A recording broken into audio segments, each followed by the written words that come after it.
Une simple nuit a suffi pour transformer deux chiffres apparemment insignifiants en un événement majeur pour le Burkina Faso. Les premières données, pourtant banales, ont révélé une tendance inquiétante qui a mis en lumière des failles stratégiques dans le système de surveillance nationale. Le leader de la défense et ses équipes ont rapidement compris que ces anomalies n'étaient pas un accident, mais le signe avant-coureur d'une menace sérieuse. Pourquoi ces petits détails ont-ils été ignorés jusqu'à présent? Le leader de la défense peut-il inverser la situation à temps? Les informations collectées recueillies sur la sécurité nationale ont d'abord été perçues comme des fluctuations insignifiantes, mais elles ont rapidement montré des signes de détérioration. Le leader de la défense a mis en place une stratégie pour décoder ces anomalies et prévenir des intrusions potentielles. Le Burkina Faso, bien que disposant de ressources limitées, a prouvé qu'une attention minutieuse aux détails pouvait être la clé de la résilience. Cependant, la question reste, ces découvertes sont-elles suffisantes pour protéger le pays face à une menace extérieure croissante? Le défi majeur n'est pas seulement d'interpréter ces données, mais de mettre en œuvre des mesures concrètes pour les exploiter. Les stakes sont élevés et la course contre la montre a commencé. Si le Burkina Faso ne parvient pas à anticiper cette menace, il risque de se retrouver vulnérable face à des attaques extérieures. La pression sur Traoré et ses équipes est immense. L'avenir du pays pourrait bien se jouer dans la gestion de cette situation apparemment minime. Au début, les données collectées ne semblaient pas alarmantes. Une simple fluctuation dans les relevés de fréquence des signaux semblait n'avoir aucune signification particulière. Cependant, le leader de la défense, grâce à son expertise, a su voir au-delà de ces simples variations. En comparant les rapports provenant de différentes régions, une image plus nette a émergé. Les anomalies n'étaient pas aléatoires, mais elles formaient un schéma régulier et croissant. Ces petites perturbations étaient en réalité les signes avant-coureurs d'une stratégie plus vaste. Le leader de la défense et ses équipes ont immédiatement alerté les autorités locales, mais la réaction initiale a été lente. Les premiers rapports en provenance des zones sensibles n'ont pas été pris en compte avec la gravité nécessaire. Cependant, au fur et à mesure que les rapports se multipliaient et que la fréquence des anomalies augmentait, l'importance de ces données est devenue évidente. Il ne s'agissait pas seulement de petites perturbations techniques, mais de signaux qui convergeaient vers des points névralgiques du pays. Ces observations ont révélé que le Burkina Faso était peut-être déjà en train d'être testé par un acteur extérieur, dont l'objectif était d'évaluer la capacité de réaction du pays. Une fois cette tendance identifiée, Traoré a redoublé d'efforts pour comprendre les implications de ces données. L'intensification des signaux semblait non seulement concerner des zones spécifiques, mais aussi se manifester à une vitesse inquiétante. Ce phénomène, bien que subtil au départ, est devenu une menace stratégique claire pour les autorités burkinabées. Une nouvelle phase de vigilance a été lancée, mettant en place un réseau de surveillance plus réactif. Mais malgré les découvertes, la question demeurait. Le pays serait-il prêt à réagir à temps pour contrer la menace? Le leader de la défense, en tant que figure centrale, a joué un rôle clé dans la compréhension et la gestion de la crise. Alors que les données initiales semblaient être un simple dysfonctionnement technique, Traoré a vu au-delà des apparences. Son analyse méthodique des anomalies a révélé une stratégie cachée derrière les perturbations observées. Traoré a compris qu'il ne s'agissait pas simplement de problèmes techniques isolés, mais d'un test stratégique mené par une force extérieure cherchant à sonder la vulnérabilité du Burkina Faso. Les premiers impacts de cette prise de conscience ont été cruciaux. Tandis que le système de défense nationale peinait à interpréter correctement les signaux, Traoré a réussi à coordonner une réponse rapide et ciblée. En alertant les autorités locales et en insistant sur l'importance de réagir immédiatement, il a démontré l'importance d'une réaction rapide face à ce qu'on pourrait initialement considérer comme des anomalies insignifiantes. Cette capacité à relier des détails disparates a permis de mieux comprendre la menace, offrant ainsi une nouvelle perspective stratégique. Cependant, malgré ces efforts, les autorités intermédiaires ont hésité à répondre avec la vigueur nécessaire. Les informations collectées dispersées ne semblaient pas justifier une action immédiate aux yeux des responsables. Ce manque de réactivité initiale a mis en évidence l'un des défis majeurs du pays, la lenteur des processus de validation des informations et la difficulté de passer d'une analyse technique à une réponse stratégique. L'intervention de Traoré et de ses équipes a permis de surmonter ces obstacles, mais la question reste, le pays est-il prêt à anticiper les menaces futures avec une efficacité comparable ? L'évolution des événements a été marquée par un enchaînement rapide d'actions qui ont démontré la capacité du Burkina Faso à réagir face à une menace extérieure grandissante. Les premiers indices d'alerte étaient faibles et sporadiques, mais au fur et à mesure que les rapports affluaient, il est devenu clair qu'une tendance inquiétante se formait. Le leader de la défense, en analysant les données, a compris que chaque petite variation dans les signaux était un indicateur d'un test méthodique orchestré par un acteur extérieur. La réaction des autorités intermédiaires, d'abord hésitantes, a commencé à prendre de l'ampleur lorsque les rapports ont continué à se multiplier. En observant les premières anomalies, les équipes locales ont réagi rapidement, mais la lenteur du processus de validation des données a retardé la prise de décision à un moment crucial. Cependant, les zones sensibles du pays ont commencé à enregistrer des signaux similaires et la fréquence de ces anomalies est devenue de plus en plus frappante. Traoré, comprenant la gravité de la situation, a insisté sur la nécessité d'une réponse immédiate. Les autorités, qui avaient d'abord sous-estimé l'importance de ces signaux, ont rapidement ajusté leur stratégie.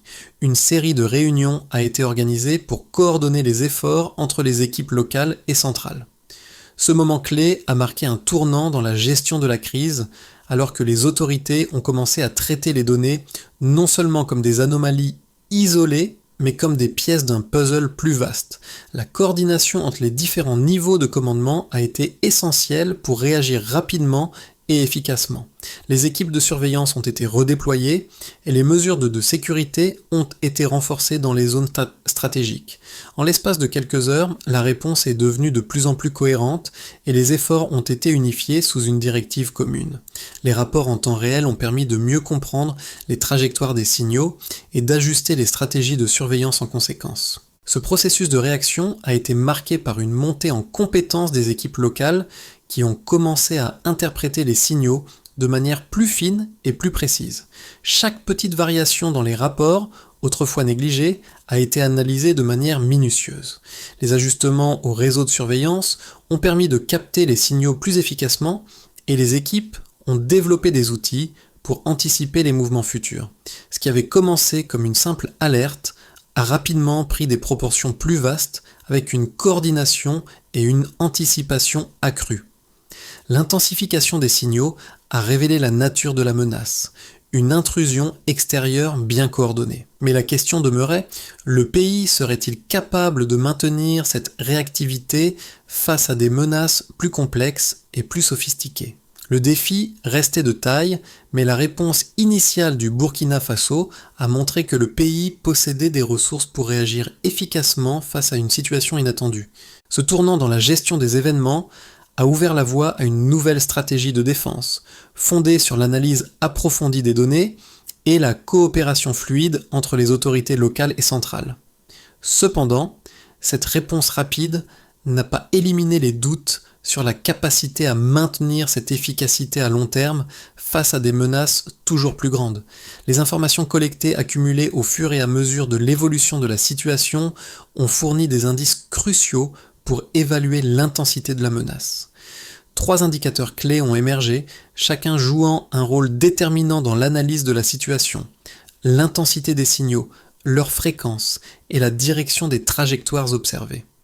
Le premier indicateur, l'intensité des signaux détectés, a montré une évolution significative. Initialement faible, les signaux ont progressivement augmenté en intensité et ce changement, bien que subtil, a été mesuré avec une précision remarquable. Ce n'était plus un simple dysfonctionnement technique, mais un phénomène qui traduisait un ajustement méthodique des signaux, probablement dirigé par un acteur extérieur. La précision avec laquelle ces signaux ont été enregistrés a permis d'affiner cette observation et la différence d'intensité est devenue un signal clair de l'escalade de la situation. Le deuxième facteur a été la fréquence des apparitions des signaux. alors que les premiers rapports avaient mentionné des anomalies sporadiques et isolées, les données récentes ont montré un schéma répétitif. Les intervalles entre les apparitions des signaux ont diminué, suggérant une intention délibérée de perturber le système de surveillance du Burkina Faso. Cette récurrence a confirmé qu'il ne s'agissait pas d'un phénomène aléatoire, mais d'une tentative systématique de tester les capacités de réaction du pays. Les équipes locales ont enregistré cette fréquence croissante, qui a fini par rendre les signaux plus faciles à identifier, bien que leur origine restait floue à ce moment-là. Le troisième facteur, la direction des trajectoires des circonflexes des signaux, a également joué un rôle crucial. Les premiers rapports avaient indiqué des signaux dispersés, sans direction claire. Cependant, à mesure que les données se sont accumulées, il est devenu évident que ces signaux suivaient des trajectoires convergentes. Ces trajectoires se dirigeaient vers des zones stratégiques, telles que des installations militaires et des infrastructures critiques du pays. Ce phénomène a confirmé l'hypothèse selon laquelle il s'agissait d'une intrusion coordonnée, non pas d'un incident isolé. La direction de ces signaux a révélé une intention de pénétrer dans des zones sensibles, ce qui a renforcé l'urgence de la réponse. En regroupant ces trois indicateurs, l'intensité, la fréquence et la direction, les autorités ont pu redéfinir la nature de la menace.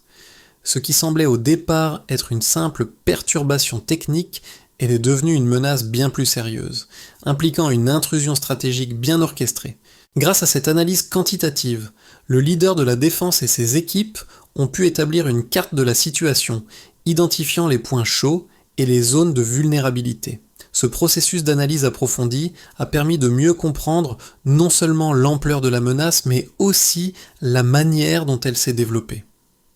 En superposant les différentes variables, et en analysant leur évolution au fil du temps, il est devenu clair que ces signaux ne provenaient pas d'un dysfonctionnement isolé, mais qu'ils faisaient partie d'un test plus vaste et systématique.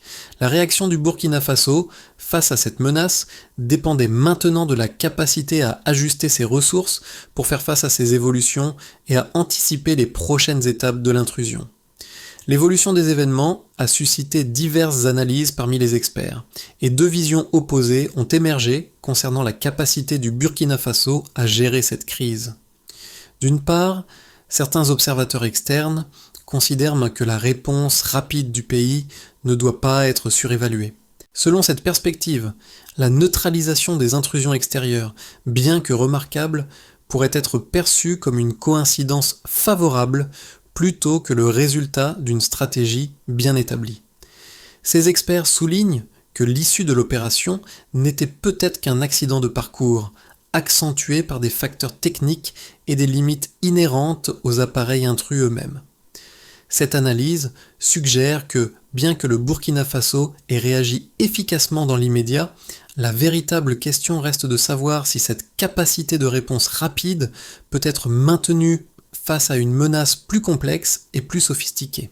Pour ces analystes, le succès de l'opération pourrait être attribué davantage aux circonstances qu'à une véritable amélioration des compétences techniques du pays. D'autre part, une autre analyse plus optimiste soutient que la rapidité de la réponse et la coordination entre les équipes burkinabées témoignent de réels progrès dans leur capacité à détecter et contrer des intrusions extérieures. Cette analyse considère que la réaction du Burkina Faso a montré une véritable avancée dans la gestion de la défense nationale. En effet, la capacité à réagir en moins de 6 minutes est perçue comme un signe positif de l'évolution du système de surveillance et de la vigilance accrue des équipes locales. L'aptitude à détecter de faibles signaux et à adapter rapidement les stratégies de défense représente, selon ces experts, un tournant pour la défense du pays. Cependant, une troisième position, plus nuancée, rejette à la fois l'optimisme excessif et le scepticisme. Cette analyse reconnaît que le Burkina Faso a fait preuve de réactivité, mais elle souligne que les progrès restent fragiles et doivent encore être consolidés. Bien que les équipes aient montré une capacité remarquable à détecter les menaces, l'approfondissement des compétences et l'adaptation à des menaces plus avancées demeurent des défis à long terme. Cette position plaide pour une approche pragmatique, soulignant qu'il faudra des ressources substantielles pour maintenir et renforcer la réactivité du pays face à des menaces de plus en plus sophistiquées.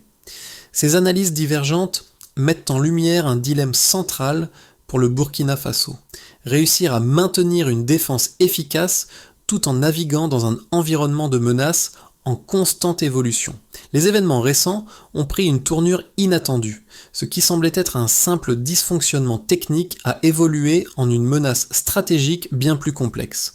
Les signaux, d'abord perçus comme des anomalies isolées, ont rapidement révélé un schéma plus vaste, indiquant une intrusion extérieure coordonnée. L'intensité, la fréquence et la direction des signaux ont formé un ensemble cohérent, suggérant qu'il ne s'agissait pas de simples perturbations, mais d'un test méthodique mené par un acteur extérieur.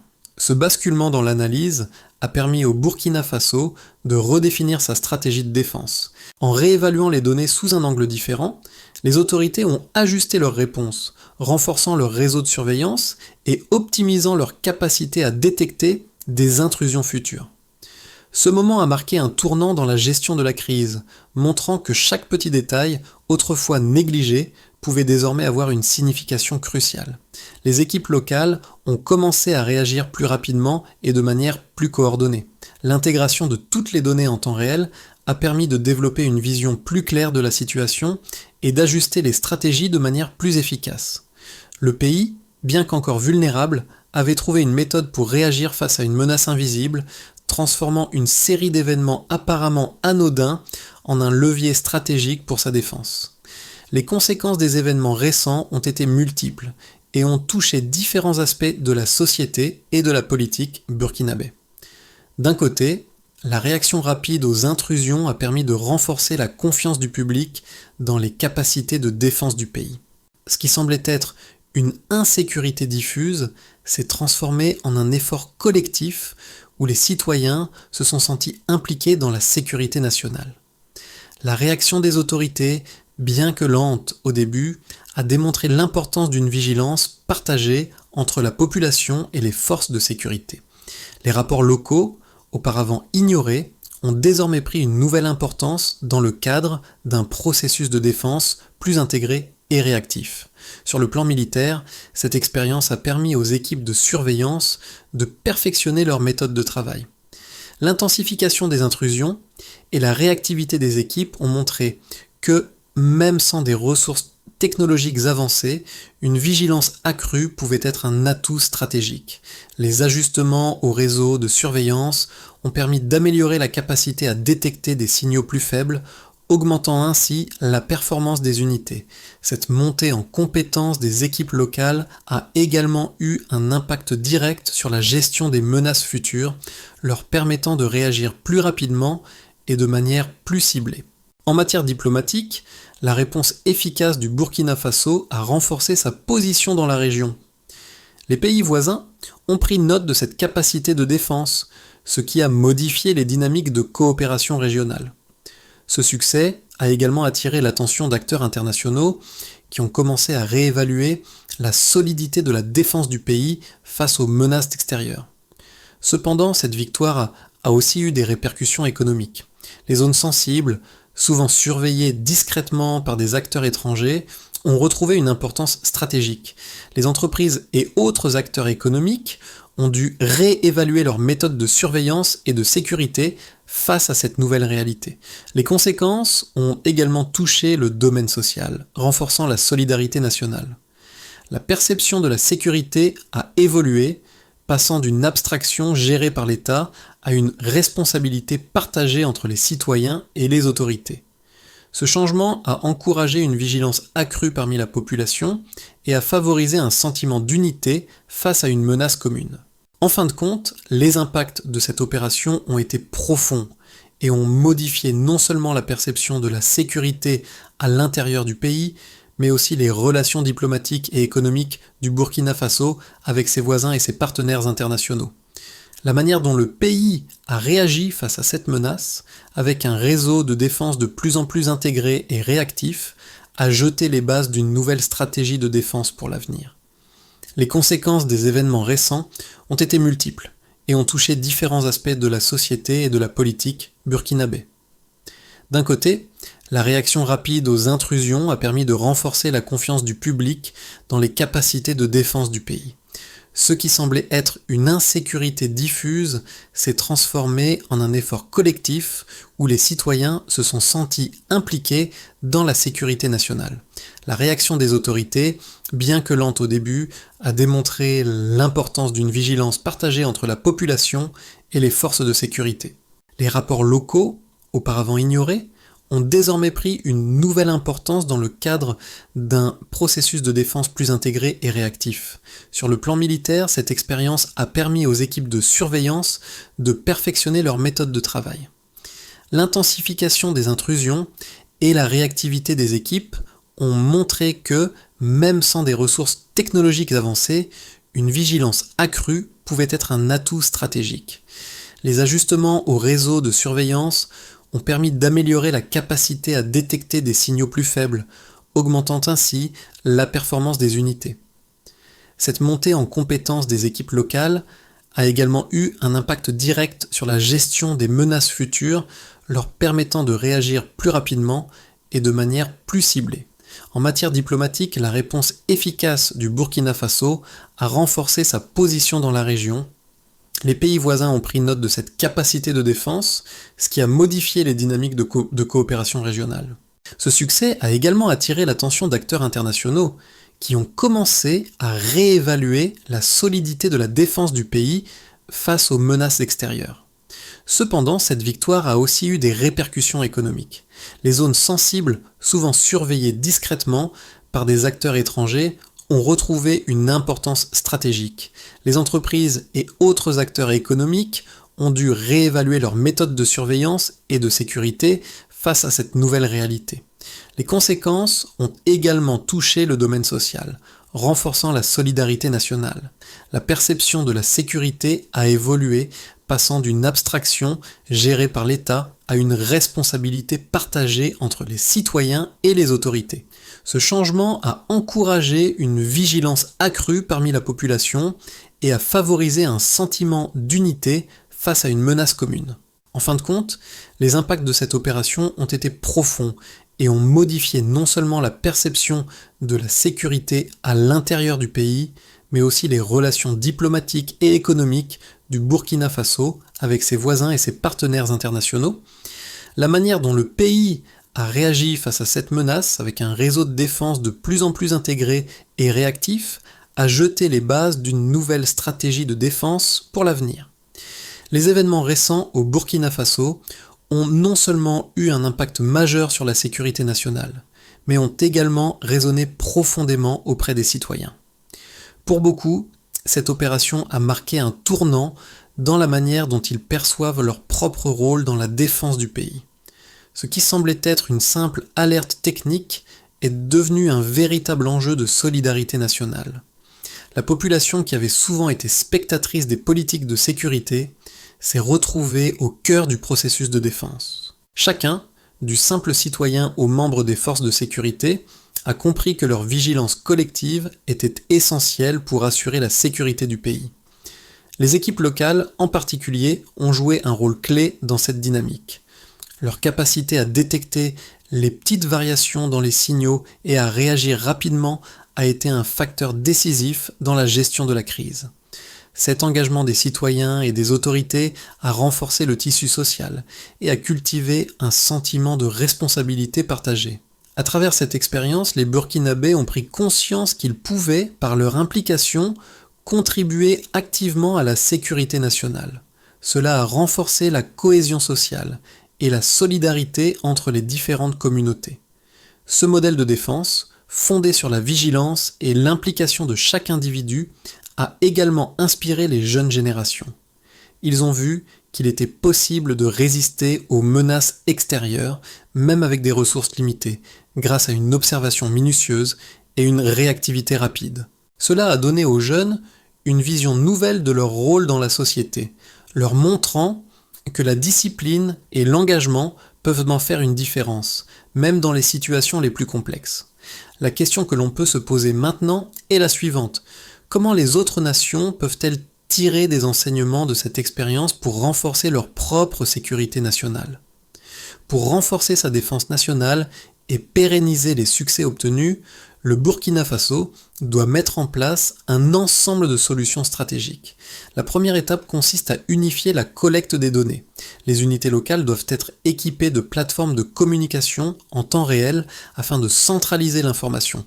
Ce système simplifié pourrait être opérationnel en moins de 3 mois et offrirait une vue d'ensemble plus claire de la situation. Ce processus renforcerait la réactivité des équipes locales et leur permettrait de partager immédiatement les informations cruciales, réduisant ainsi le temps de prise de décision. Ensuite, une formation continue des équipes techniques est essentielle. Les membres des équipes de surveillance doivent être formés pour détecter les signaux les plus subtils et réagir rapidement face à toute anomalie. Ces sessions de formation, particulièrement centrées sur la rapidité d'analyse, permettront de réduire le temps nécessaire pour valider ou infirmer une anomalie. L'objectif est d'augmenter la précision des interventions et d'améliorer les capacités d'anticipation. La troisième solution consiste à renforcer le recalibrage régulier du réseau de surveillance. Actuellement réalisé de manière ponctuelle, ce recalibrage devrait devenir une procédure régulière tous les 2 mois afin d'ajuster les paramètres du réseau en fonction des nouvelles données collectées. Cela permettra d'améliorer la précision de la détection et de maintenir le système à jour face à l'évolution des menaces. Enfin, le pays doit établir un système d'intervention documenté qui relie chaque étape depuis le premier signal détecté jusqu'à l'action de neutralisation. Ce processus fluide, pouvant être déployé en 4 à 6 mois, permettra de garantir une réponse rapide et coordonnée entre toutes les unités concernées. Ces 5 étapes permettront au Burkina Faso de renforcer sa posture défensive, tout en maintenant une approche méthodique et pragmatique qui a déjà prouvé son efficacité. L'expérience vécue par le Burkina Faso pendant cette crise a révélé la force de la vigilance collective et de la discipline partagée. Ce n'est pas simplement une question de technologie ou de ressources, mais de la capacité d'un pays à transformer une situation apparemment désastreuse en une victoire stratégique grâce à l'engagement de chacun.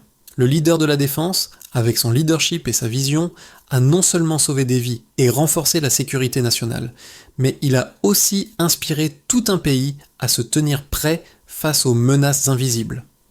Le Burkina Faso, par cette expérience, a montré que même dans les moments de vulnérabilité, l'unité et l'attention aux détails peuvent faire la différence. Ce qui était perçu comme une faiblesse, des signaux faibles, des rapports dispersés, est devenu la clé pour sécuriser le pays et anticiper les menaces. La solidarité et la coopération entre les citoyens et les autorités ont été des éléments cruciaux dans cette victoire.